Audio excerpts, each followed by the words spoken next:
Hello and अस्सलाम वालेकुम। मैं हूं एजाज सैयद आसिफ बशीर चौधरी के हमारा प्रोग्राम टॉक शॉक के लिए। आज के टॉक शॉक में 3-4 अहम मौज़ूआत पर आपको खबरें भी देंगे और अपडेट्स भी देंगे। सबसे पहले हम बात करेंगे अदलिया और इस्टेब्लिशमेंट के दरमियान तनाव की।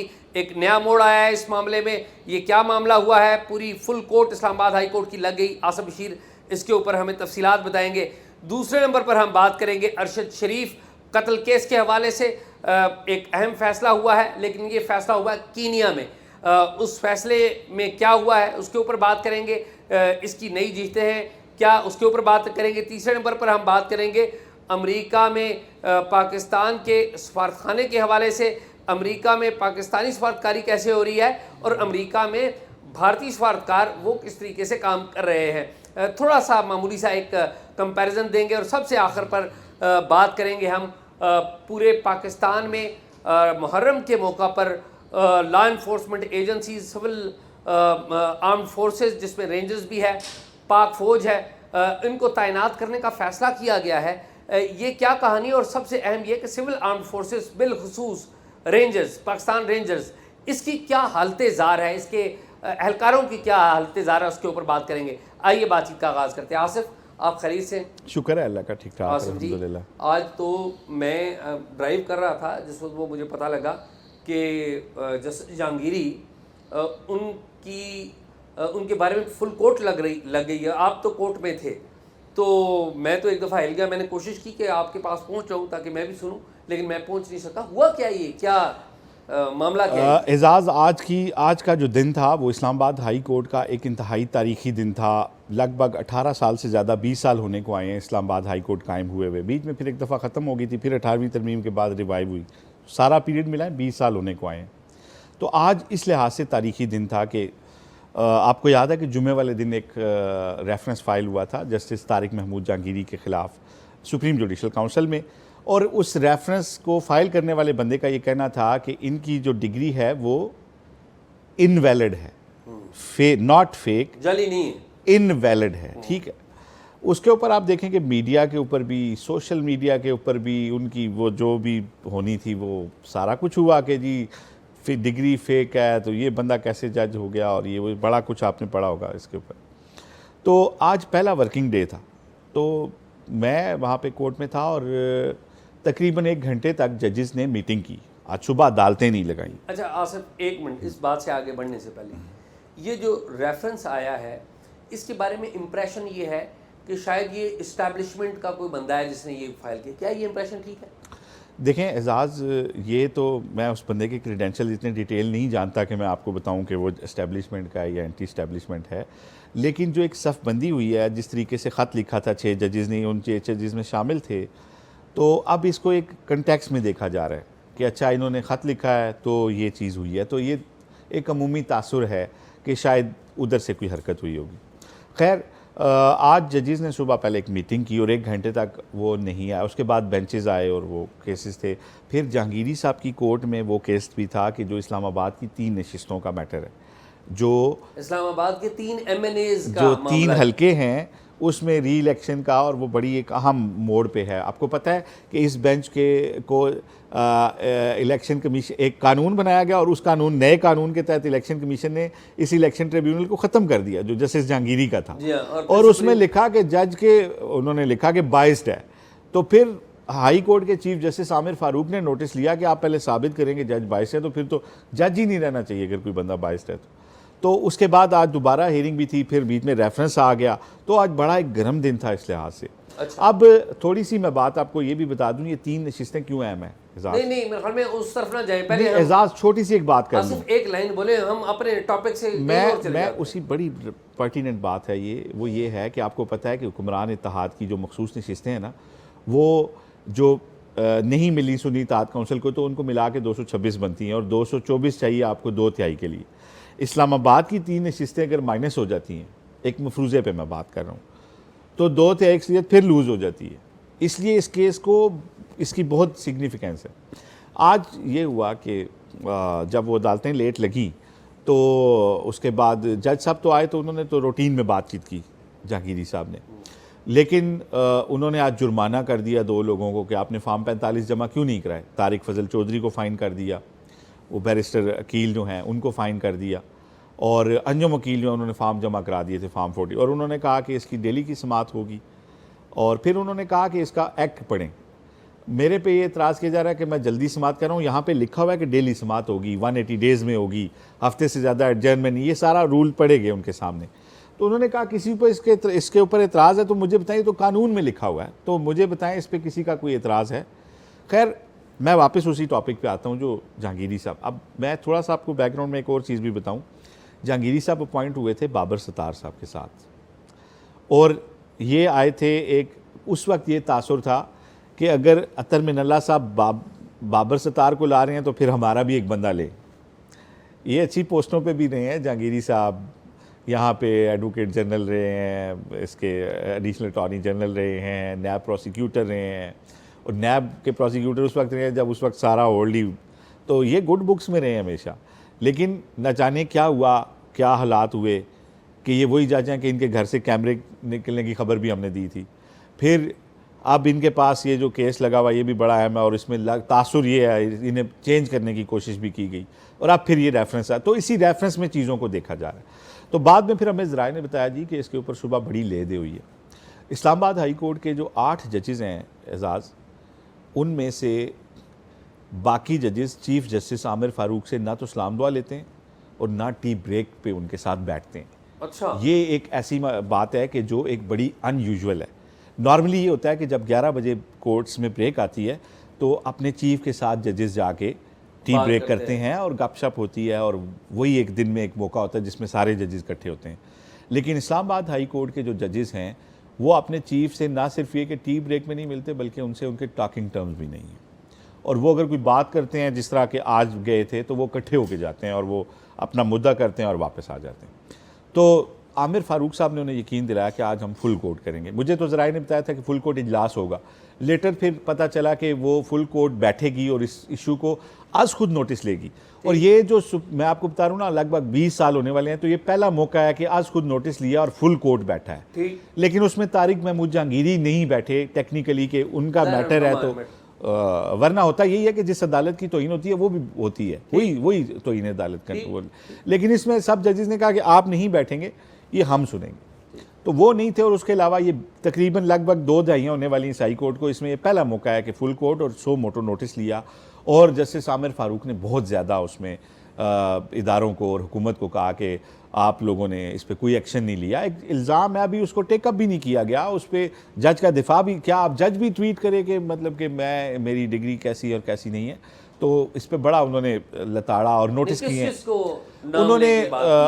उन्होंने FIA को नोटिस किया है, पैमरा को नोटिस किया है, और क्या एयर किया है वो खबर नहीं, उन्होंने कहा कि चैनल्स ने एयर की है, सोशल मीडिया पे चली है, FIA क्या कर रहा है। अच्छा। उन्होंने वहाँ पे 3 जो बंदे हैं, एक का नाम है हमाद सुलंगी, एक का नाम है गरीदा फारूकी, ज़ाहिर है वो एंकर है, और एक है हसन अयूब, हमारे कुलीग हैं, जर्नलिस्ट हैं, साथी हैं। इन तीनों को भी नोटिस जारी हुआ, वो क्यों जारी हुआ? देखिए, इन तीनों ने भी जज साहब के बारे में ट्वीट्स किए थे कि इनकी डिग्री के हवाले से ट्वीट्स किए थे। और एजाज़ देखें, अभी सिर्फ एक इल्ज़ाम है ना, किसी बंदे ने एक दरख्वास्त दी है, अदालत का ये कहना है कि आप जजिस की इस तरीके से इल्ज़ाम की बुनियाद पे ख़बरें नहीं चला सकते, ट्वीट्स नहीं कर सकते, सोशल मीडिया कंपेन नहीं चला सकते। एक फोरम है सुप्रीम जुडिशल काउंसिल, वो उसे टेकअप करेगी, वो जज से उसका मौक़िफ़ पूछेगी, वो अपनी सफाई देगा, उसके बाद जज़ा और सज़ा का फ़ैसला होगा, उसके बाद आप उसके ऊपर जो मर्ज़ी तज्ज़िया तबसरा करें। लेकिन एक बंदा एक दरख्वास्त देता है और उसके ऊपर सारा नेशनल मीडिया और उसके ऊपर सारा सोशल मीडिया लग जाता है, तो ये जज के ऊपर एक अनड्यू दबाव डालने की और उसके ऊपर इंसाफ के तकाज़ों के ख़िलाफ़ है कि उसके ऊपर जब आप इस तरह का। अच्छा, आप ये कह रहे हैं कि इन 3 अफराद ने भी ट्वीट्स किए थे, और ट्वीट्स में क्या इन्होंने, इनकी जो लैंग्वेज ये थी कि जज साहब की डिग्री वाकई जाली है या समथिंग। अदालत ने तो कहा ना कि उस एक तरफा प्रोपेगेंडे में उन्हें गिल्टी भी करार दे दिया गया, अपनी अदालत लगा ली गई। आपने कैसे डिसाइड कर दिया? फारूकी और हसन अयूब जो हैं, ये दोनों तो ज़ाहिर है हम इनको जानते हैं, दोनों जर्नलिस्ट हैं। हमाद सुलंगी कौन है? देखें एजाज़, गरीदा फ़ारूकी और हसन अयूब जर्नलिस्ट तो हैं, लेकिन हम बड़ा बरमला समझते हैं कि वो एक ख़ास जमात के साथ उनका टिल्ट है। जिस तरह बहुत सारे हमारे दोस्तों का PTI की तरफ टिल्ट है, इसी तरह हमारे इन दोस्तों का नून की तरफ टिल्ट है। और ये लगता है, मुझे तो लगता है एस्टैब्लिशमेंट के साथ भी बाज़ औक़ात नज़र आता है इनका टिल्ट। और वो तो रावी की को कोट करके हसन अयूब बहुत सारे ट्वीट्स भी करते हैं। इसी उनका तरह रावी बरीदा बहुत सारे लोग एस्टैब्लिशमेंट जी के रावी चैन लिखता, बड़ा मशहूर हुआ जी, था जी। उनका ट्वीट। मैं ये समझता हूँ कि जर्नलिस्टों को अपने ज़राए से ख़बरें हमेशा देनी होती हैं, और ज़राए बड़े हों तो आप बड़े जर्नलिस्ट होते हैं, लेकिन एक बड़ी बारीक लाइन होती है कि जहाँ पे हमने फ़रीक नहीं बनना होता, या हमने सिर्फ मालूमात देनी होती है, उसमें एक फ़रीक के तौर पे सामने नहीं आना होता। हमने देखा है कि हमारे बहुत सारे साफ़ी दोस्त तो तर्जुमानों से ज़्यादा आगे जाके मुख्तलिफ़ जमातों पे क्रिटिसिज्म करते ऐसे ही। हैं या कुछ जमातों का दिफा करते हैं। खैर एजाज़, मैं इसमें जो बात अहम आपको ये बताना चाह रहा हूँ कि आज वकला ने भी एक प्रेस कॉन्फ्रेंस की, ठीक, और वकला ने पहले अपनी मीटिंग की, उसके बाद पाकिस्तान बार काउंसिल थी, उसमें Islamabad high court bar association थी, इस्लामाबाद बार काउंसिल थी, डिस्ट्रिक्ट बार एसोसिएशन इस्लामाबाद थी। उन्होंने बड़ी पर्टिनेंट बातें की। उन्होंने कहा जी कि जब ये बार का इलेक्शन लड़े थे तारिक महमूद जहांगीरी, तो इनकी डिग्री चेक की गई थी, मुखालफिन ने चेक कराई थी। जब सदर बने थे उससे पहले मुखालिफ ने चेक कराई थी। जब नैब के प्रोसिक्यूटर बने थे इनकी डिग्री वेरीफाई हुई थी। जब ये आए थे एडिशनल अटॉर्नी जनरल तब इनकी डिग्री चेक हुई थी, और जब ये जज बने हैं तब भी इनके इसनाद जो हैं वेरीफाई कराए गए हैं। उन्होंने कहा कि जुल्फ़कार अली भुट्टो के कत्ल के ऊपर जिन जज साहब ने जो इख्तलाफी नोट लिखा था, उनके बारे में भी ये कहा गया था कि इनकी भी डिग्री जाली है। ठीक है, ठीक है। तो उन्होंने बड़ी लॉजिकल बातें की। उन्होंने कहा जी कि हम एहतसाब चाहते हैं।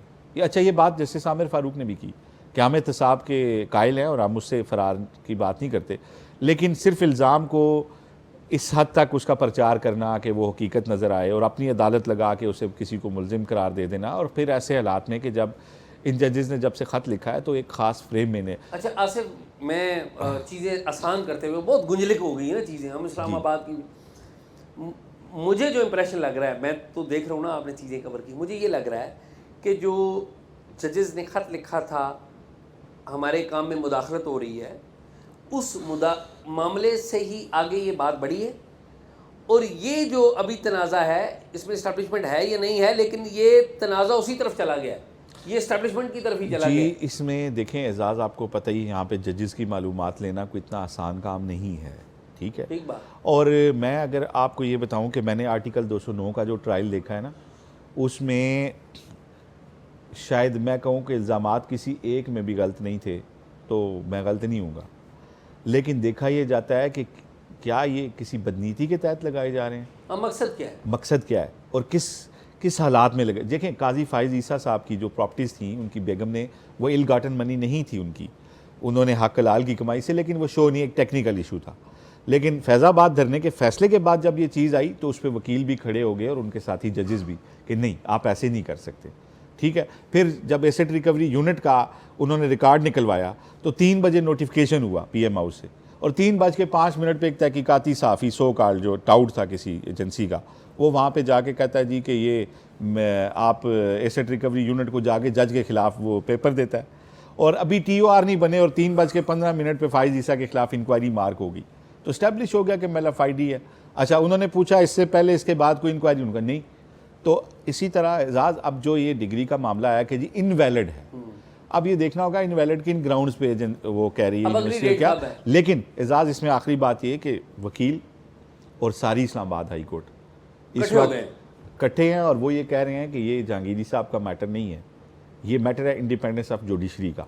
और वकीलों ने भी कहा है कि हम ऐसी तरीक चलाएंगे कि माजी की तरीकें लोग भूल जाएंगे और हम किसी को आर्म ट्विस्ट नहीं करने देंगे। बिल्कुल ठीक बात। तो अब ये देखना है कि इस वक्त में, जबकि पहले भी आपको याद है वकला मूवमेंट चली थी तो मकबूल लीडरशिप मुल्क में नहीं थी सियासी, और उस वक्त एक जज ने लीड किया था, तो क्या उस तरफ चीज़ें जा सकती हैं, आने वाले दिनों में पता चलेगा। बिल्कुल ठीक। अब अगली डेट क्या है? क्या अभी तो आमिर फारूक साहब ने महीने की डेट डाल दी है, बयान शान दे के, उसमें रिमार्क्स दे के कि ये कर देंगे, इनको बता देंगे FIA को काम कैसे करना है, और पैमरा को ये और वो, अच्छा। साथी जजेस को मुतमईन करके छुट्टियों के बाद की उन्होंने फिर इसको देखा। Okay okay okay, interesting interesting. तो ये है, और ये लड़ाई आगे बढ़ रही है एजाज, ये आगे ख़त्म नहीं हो रही। बिल्कुल ठीक। तो मेरे पास तो यही स्टोरी थी आज की।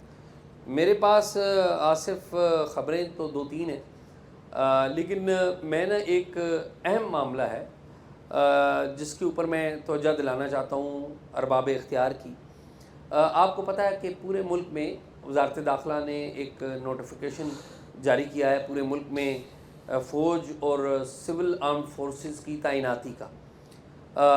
आपको पता है कि मुहर्रम में बाज़ इलाके ऐसे हैं जो हसास होते हैं, जहाँ पर फ़ौज भी तलब की जाती है, कुछ जगहों पे रेंजर्स तलब की जाती है, कुछ जगहों पे एफसी तलब की जाती है। रेंजर्स, एफसी वगैरह को हमारे यहाँ टेक्निकल टर्म्स हैं इनकी, वो कहते हैं कि सिविल आर्म्ड फोर्सेस। तो ये तो एक सिक्योरिटी की ज़रूरत है, जब ज़रूरत हो मुतलका DCO समझे तो बुलाना चाहिए। लेकिन इसमें एक अदारा है, वो है पाकिस्तान रेंजर्स। उसका मामलात कभी सामने नहीं आए। मैं चाहता हूँ कि इस कॉन्टेक्स्ट में उनके मामलात ज़रूर सामने आने चाहिए।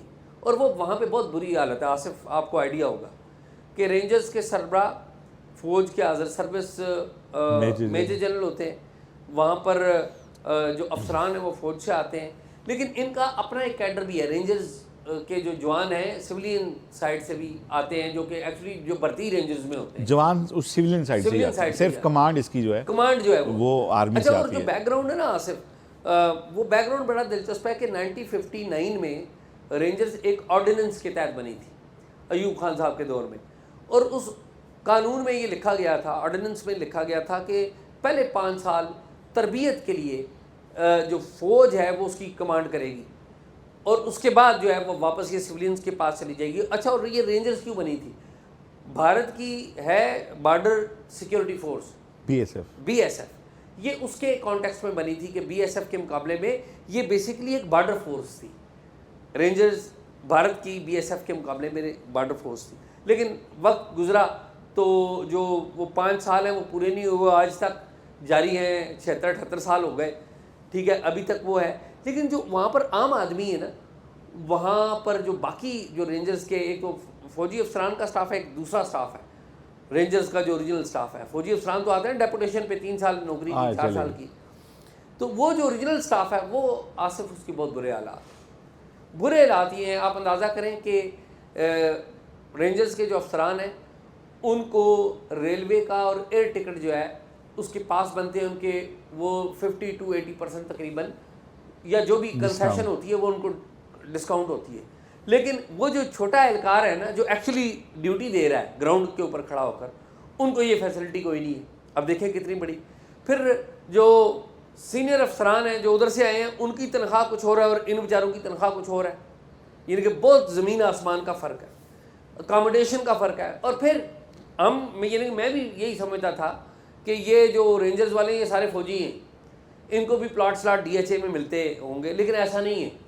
यानी कि प्लॉट स्लॉट या कोई फ्लैट अगर मिलने हैं तो वो फौजी अफसरान को मिलेंगे, जो DHAs में इनको मिलेंगे, लेकिन ये जो रेंजर्स के लोग हैं इन बेचारों को नहीं मिलेंगे, ठीक है। इसी तरह हेल्थ का शोबा हो, इनके अप्रूवल्स जो आती हैं वो बड़ी मुश्किल आती है। इन लोगों ने, मुझे पता था काजी फाइज ईसा साहब को कोई ख़त भी लिखा हुआ है, एक्चुअली मैंने वो ख़त पढ़ा भी है। तो इन्होंने अपना रोना रोया हुआ है। मैं ये चाहूँगा कि ये वजारत दाखिला के अंडर आते हैं। मोहसिन नकवी साहब की बड़ी ख्वाहिश है कि वो आएँ और चौके छक्के लगाएँ और अपना एक नाम पैदा करके चले जाएँ। मोहसिन नकवी साहब या वज़ीर-ए-आज़म शहबाज शरीफ साहब को चाहिए कि इन रेंजर्स के एहलकारों को एक मेरे ख्याल में इनको जो उनका ड्यू हक है वो मिलना चाहिए। और मेरे ख्याल में अदलिया को भी चाहिए कि वो ऐसे इदारों को ज़रूर नोटिस ले। पहली बात तो ये आइडियल बात तो ये है कि रेंजर्स जो है, आपको पता है सिंध में भी शहरों में मौजूद है, इस्लामाबाद में भी मौजूद है। रेंजर्स का काम शहरों में मौजूद होना नहीं है। इस्लामाबाद में पुलिस मजबूत होनी चाहिए, सिंध में पुलिस मजबूत होनी चाहिए, ठीक है। और जो रेंजर्स के एहलकार हैं, जो इनकी ड्यूटी है वो उनको दें, जो इनको कमांड है वो भी इनका हक है, अफसरान भी इनके बनने चाहिए। और सबसे अहम बात ये कि जो फैसिलिटीज़ बाकी लोगों को है वो भी इनको मिलनी चाहिए। तो ये मेरी गुजारिश। एजाज़, ये मामला सिर्फ रेंजर्स तक नहीं है, ये एक कॉलोनियल सोच के तहत एक इदारे बनाए जाते हैं जिसमें आपको पता है कि कमांड गोरा करता था और नीचे लोकल जो भर्ती होता था उसका खाना भी अलग। आप इवन फ़ौज के अंदर भी देखें ना, वहाँ पे खाने में फ़र्क नहीं होता चीज़ों में दुनिया में, ठीक है। फ़ौज में तो उन्होंने सिस्टम एक रखा हुआ है लेकिन उसमें भी मतलब वो अफसर और जवान वाला वो जो चक्कर है होता है ना, लेकिन जनरल के दौर में वो तो के जो फ्लैट्स वगैरह और वो घर बने थे, बड़ा काम जनरल क्यानी ने। लेकिन एजाज़ ये है कि ये जिस तरह इदारे हो गए ना, जिस तरह ASF होगी, जिस तरह आपकी FC होगी, ठीक है, फ्रंटियर कंस्टेबलरी होगी, ये सारे वो इदारे हैं जहाँ पे नीचे जो सिविलियंस आते हैं, ऊपर फौज की कमांड होती है, इसमें ज़मीन और आसमान का फ़र्क और होता है। क्योंकि वो फौज वाले तो ठीक है। आते हैं डेपुटेशन पे, जी हाँ।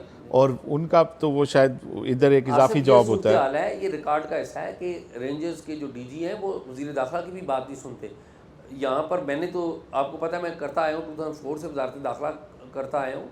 डीजी रेंजर्स याद होगा आपको, एहसन इकबाल जो हैं वो वज़ीर दाखिला थे, तो ये नवाज शरीफ आए थे अदालतों में, एहतसाब अदालत 2 अक्टूबर 2017 की बात आप कर रहे 2 हैं। अक्टूबर 2017 की तो बात उनको है। वजीर दाखिला को अंदर नहीं जाने दिया था रेंजर्स कॉम्प्लेक्स ने। में नहीं रेंजर्स ने जाने दिया अदालत ये में आ- पाकिस्तान के दाखिली सलामती के सरबराह को। अच्छा जी, एक तो ये बात मैंने बता दी। तो एजाज खैर इसमें फ़र्क ये है ना, इसमें बेसिकली तो हमें कानून साजी में इसको चेंज करनी चाहिए चीज़ें, और ये जो फ़र्क है, और फिर वो सबसे हार्ड ड्यूटी करते हैं इनमें से लोग, कोई शक तो इनका ये बड़ा ही जेन्युइन मसला आपने हाईलाइट किया, इसको बिल्कुल बहुत शुक्रिया। रिजॉल्व होना चाहिए, पहले इस पर कानून साजी होनी चाहिए। आसिफ, एक और बड़ा मामला है, आपको पता है कि हमने पिछले दिनों डिस्कस किया था कि अमेरिका में पाकिस्तान के सफ़ीर तब्दील हो गए हैं, बाद में आपने भी कुछ चीज़ें बताई थी।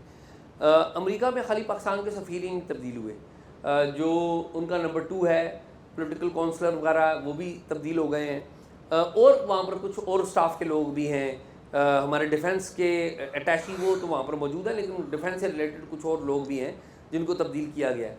लेकिन उनके मुकाबले में आप देखिए हिंदुस्तान ने क्या किया, उनके सफ़ीर की भी मुद्दत वहाँ पर ख़त्म हो रही थी, उन्होंने अपने सफ़ीर की मुद्दत में तकरीबन 1.5 साल का इजाफा कर दिया।